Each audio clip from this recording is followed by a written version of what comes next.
Constanzo, capítulo 1, Fisiología celular. Potencial de membrana en reposo. El potencial de membrana en reposo es la diferencia potencial que existe a través de la membrana de las células excitables como las del nervio y el músculo en el período entre potenciales de acción, es decir, en reposo. Como se ha indicado antes, al expresar el potencial de membrana, por convención se nombra potencial intracelular respecto al potencial extracelular. El potencial de membrana en reposo se establece mediante potenciales de difusión que se deben a las diferencias de concentración de varios iones a través de la membrana celular. Recuérdese que estas diferencias de concentración se han establecido mediante mecanismos de transporte activo primario y secundario. Cada ion permeante intenta conducir el potencial de membrana hacia su propio potencial de equilibrio. Los iones con las permeabilidades y conductancias más altas en reposo son los que contribuirán en mayor medida al potencial de membrana en reposo, y los que tienen las permeabilidades más bajas contribuirán poco o nada. El potencial de membrana en reposo de la mayoría de las células excitables se encuentra en el intervalo de menos 70 a menos 80 milivolts. Estos valores se explican mejor con el concepto de permeabilidades relativas de la membrana celular.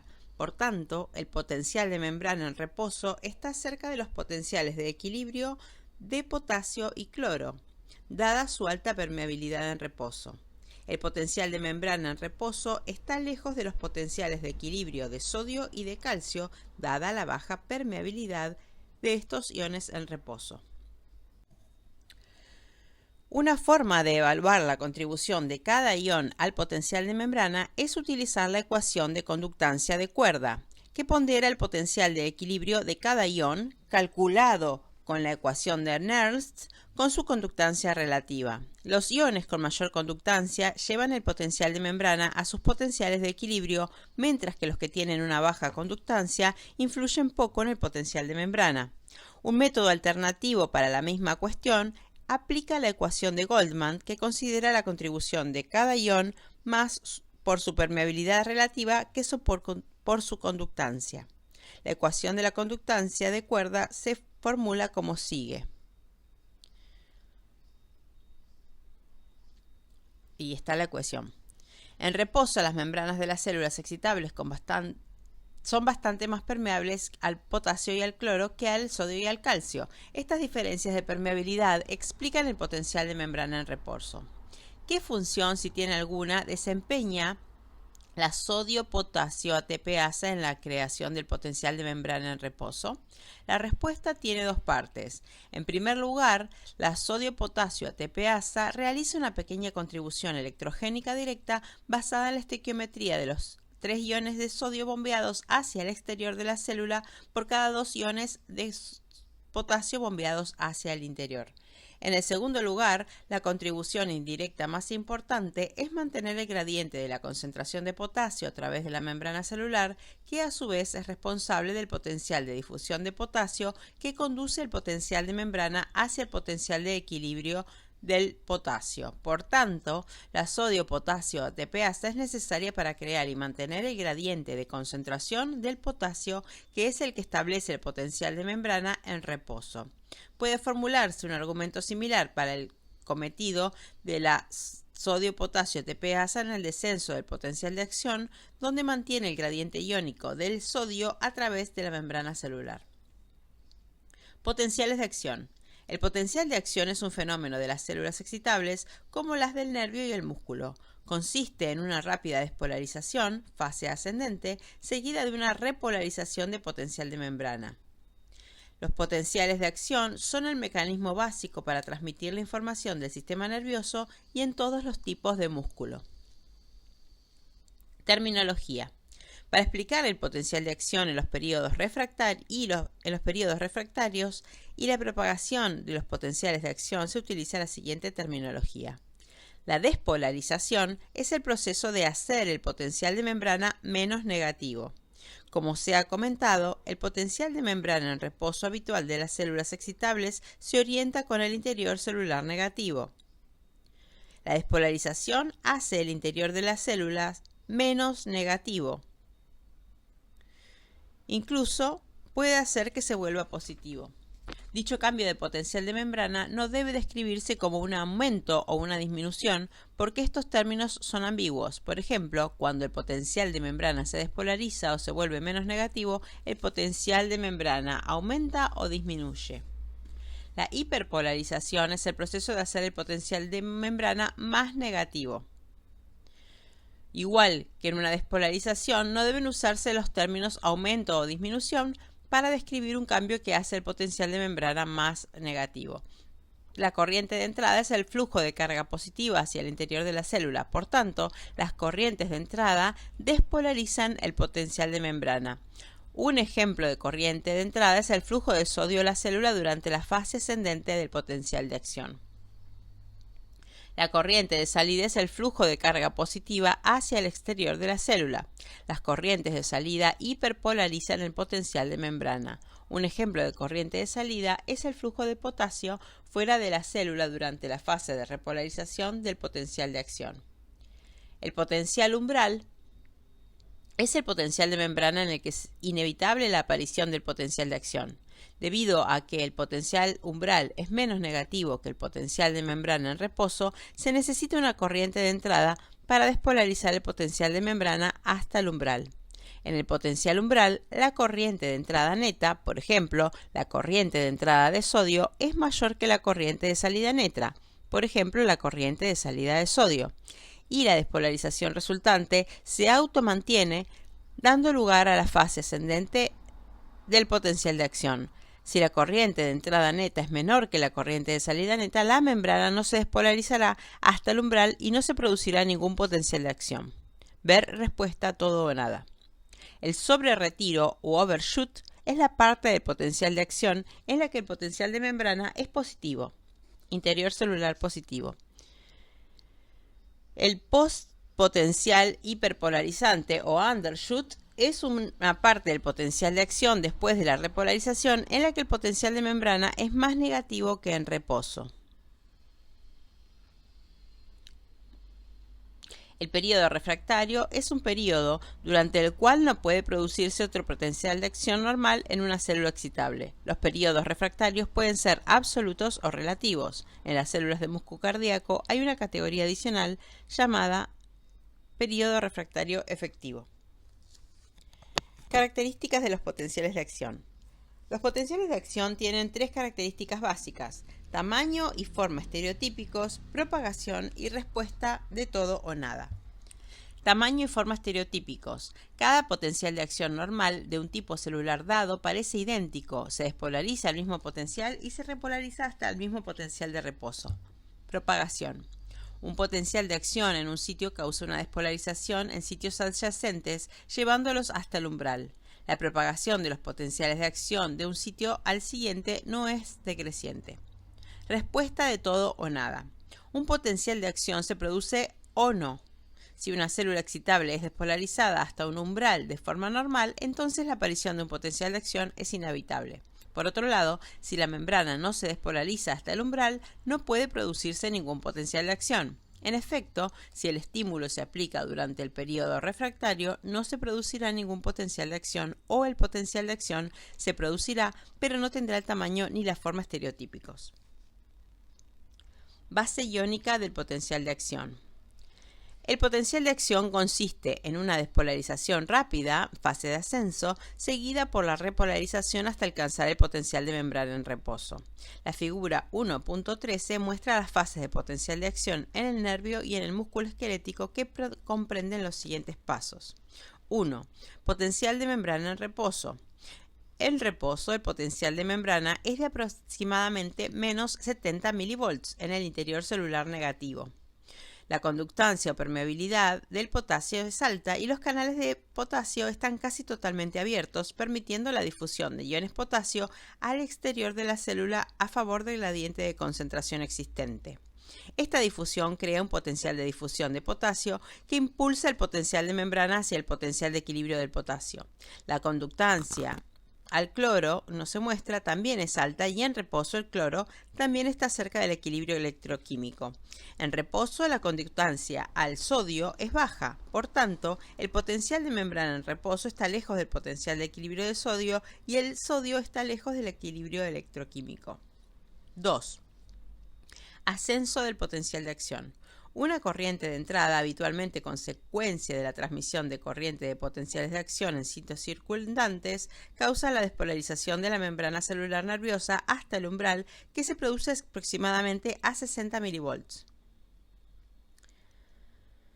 Esta despolarización inicial causa una rápida apertura de las compuertas de activación del canal de sodio y conductancia del sodio al sodio aumenta rápidamente e incluso aumenta más que la conductancia al potasio. El aumento de la conductancia al sodio origina una corriente de entrada de sodio. El potencial de membrana se despolariza hacia el potencial de equilibrio de sodio de más 65 milivolts, pero no lo alcanza totalmente.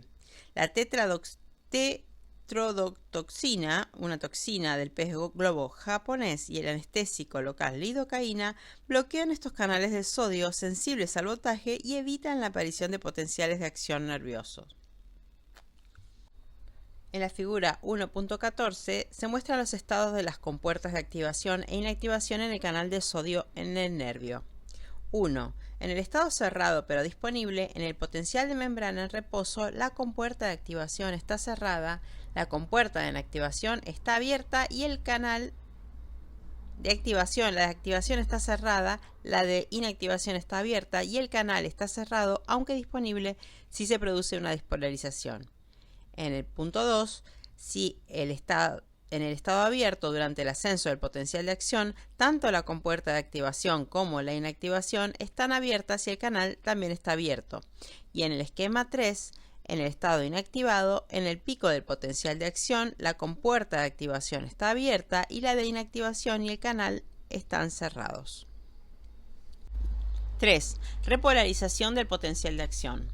La fase de ascenso ha terminado y el potencial de membrana se repolariza hasta el nivel de reposo como consecuencia de dos fenómenos. En primer lugar, las compuertas de inactivación en los canales de sodio responden a la despolarización cerrándose, pero su respuesta es más lenta que la apertura de las compuertas de activación. Por tanto, tras un retraso, las compuertas de inactivación se cierran, lo que cierra los canales de sodio y finaliza el ascenso. En segundo lugar, la despolarización abre los canales de potasio y aumenta la conductancia al potasio hacia un valor incluso superior al que se produce en reposo.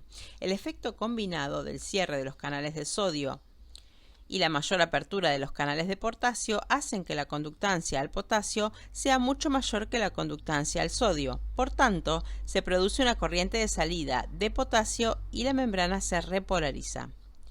El tetraetilamonio o TEA bloquea los canales de potasio dependientes del voltaje, la corriente de salida de potasio y la repolarización. 4. Postpotencial hiperpolarizante o undershoot. Durante un breve periodo después de la repolarización, la conductancia al potasio es más elevada que en reposo y el potencial de membrana es conducido aún más cerca del potencial de equilibrio del potasio o postpotencial hiperpolarizante. Al final de la conductancia al potasio vuelve al nivel de reposo y el potencial de membrana se despolariza ligeramente, de vuelta al potencial de membrana en reposo. Ahora la membrana ya está preparada, si se estimula, para generar otro potencial de acción. El canal de sodio en el nervio. El canal de sodio dependiente de voltaje es el responsable de la fase de ascenso del potencial de acción en el nervio y el músculo esquelético. Este canal es una proteína integral de membrana que consta con una gran subunidad alfa y dos subunidades beta. La subunidad alfa tiene 4 dominios, cada uno con 6 hélices alfa transmembrana. Las repeticiones de las hélices alfa transmembrana rodean un poro central a través del cual pueden fluir los iones sodio si las compuertas de canal están abiertas.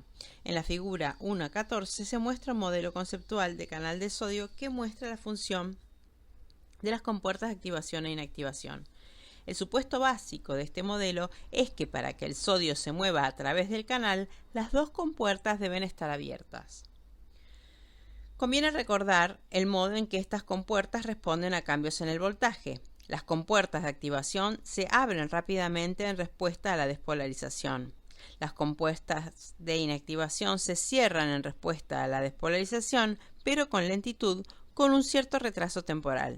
Así pues, cuando se produce la despolarización, las compuertas de activación se abren con rapidez, produciéndose a continuación un cierre lento de las compuertas de inactivación. La figura muestra tres combinaciones de las posiciones de las compuertas y el consiguiente efecto sobre la apertura del canal de sodio. 1. Estado cerrado pero disponible. En el potencial de membrana en reposo, las compuertas de activación están cerradas y las de inactivación abiertas. Por consiguiente, los canales de sodio están cerrados. No obstante, están disponibles para generar el potencial de acción si se produce una despolarización.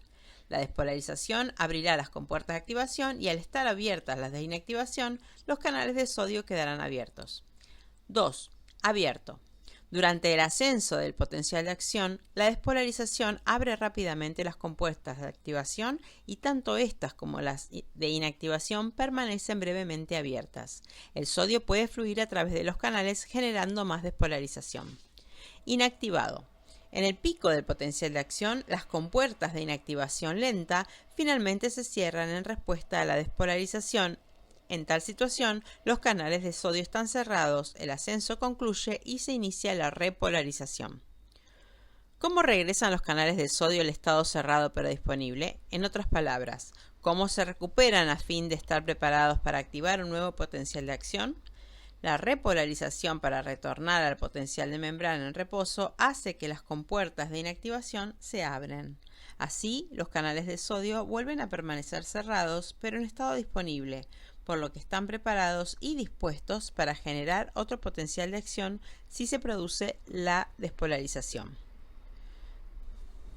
Periodos refractarios. Durante los periodos refractarios, las células excitables son incapaces de producir potenciales de acción normales. El periodo refractario incluye un periodo refractario absoluto y otro relativo. Periodo refractario absoluto. El periodo refractario absoluto coincide con casi toda la duración del potencial de acción. Durante este periodo, ningún estímulo, por intenso que sea, podrá producir un nuevo potencial de acción. En la base del periodo refractario absoluto es el cierre de las compuertas de inactivación del canal de sodio en respuesta a la despolarización.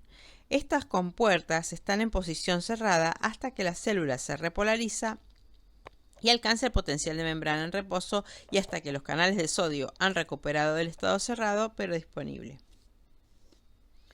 Periodo refractario relativo. El periodo refractario relativo se inicia al final del periodo refractario absoluto y coincide principalmente con el periodo de postpotencial hiperpolarizante. Durante este periodo puede producirse un potencial de acción, pero solo si se aplica una corriente despolarizante de entrada mayor que la habitual. La base del periodo refractario relativo es que la conductancia al potasio es mayor que durante el potencial de reposo. Dado que el potencial de membrana está más cerca del potencial de equilibrio de potasio, se necesita más corriente de entrada para despolarizar la membrana hasta el umbral y que se inicie el siguiente potencial de acción. Acomodación.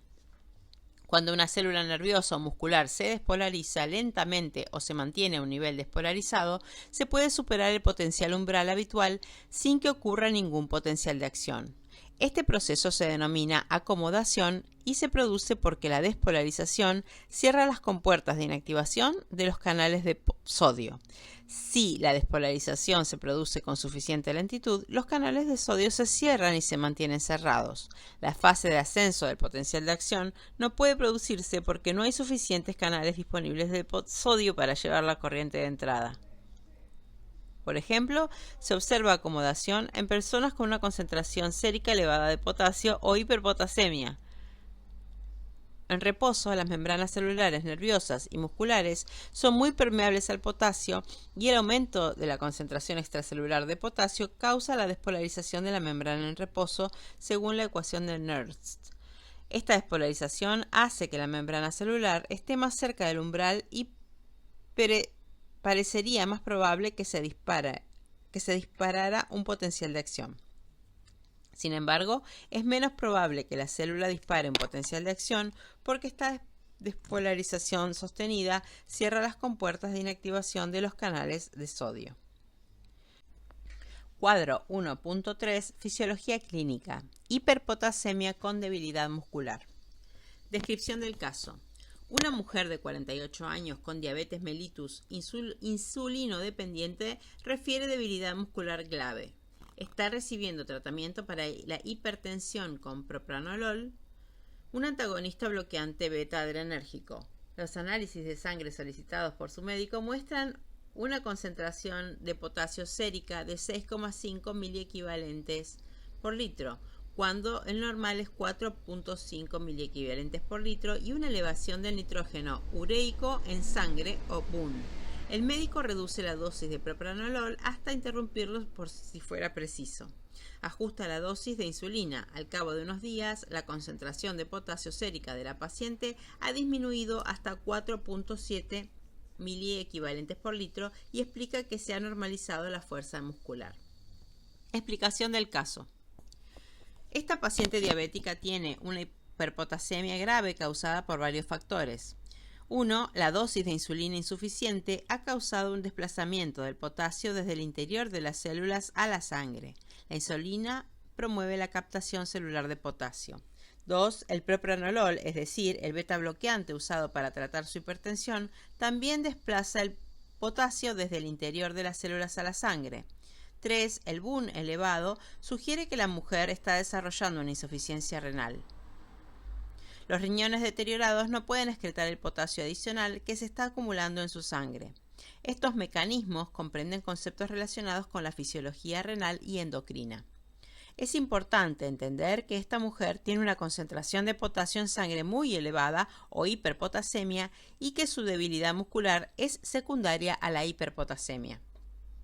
La base de esta debilidad puede explicarse de la siguiente forma. El potencial de membrana en reposo de las células musculares está determinado por el gradiente de concentración del potasio a través de la membrana celular, según la ecuación de Nernst. En reposo, la membrana celular es muy permeable al potasio y el potasio se difunde hacia el exterior de la célula a favor de su gradiente de concentración, creando un potencial de difusión del potasio. Este potencial de difusión de potasio es el responsable del potencial de membrana en reposo con el interior celular negativo. Cuanto mayor es el gradiente de concentración de potasio, mayor es la negatividad de la célula. Cuando la concentración de potasio sanguínea está elevada, el gradiente de concentración a través de la membrana celular es inferior al normal. Por tanto, el potencial de membrana en reposo es menos negativo, es decir, despolarizado. Podría esperarse que esta despolarización facilitara la generación de potenciales de acción en el músculo porque el potencial de membrana en reposo estaría más cerca del umbral. Sin embargo, un efecto más importante de la despolarización es el cierre de las compuertas e inactivación de los canales de sodio. Cuando estas compuertas de inactivación están cerradas, no pueden generarse potenciales de acción, incluso si las compuertas de activación están abiertas. Sin potenciales de acción en el músculo no puede haber contracción. Tratamiento. El tratamiento de esta paciente se basa en devolver el potasio a las células aumentando la dosis de insulina y suspendiendo el propranolol.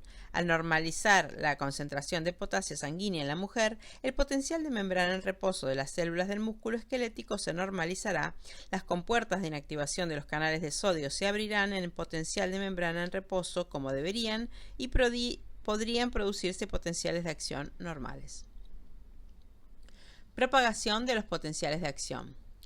La propagación de los potenciales de acción por una fibra nerviosa o muscular se produce por la transmisión de corrientes locales desde regiones activas hacia otras inactivas adyacentes. La figura 1.15 muestra el cuerpo de una neurona con su árbol dendrítico y un axón. En reposo, todo el axón nervioso está en el potencial de membrana en reposo con el interior celular negativo. Los potenciales de acción se inician en el segmento inicial de la acción, lo más cerca posible del cuerpo neuronal. Se propagan por el axón mediante la transmisión de corrientes locales, como se muestra en la figura.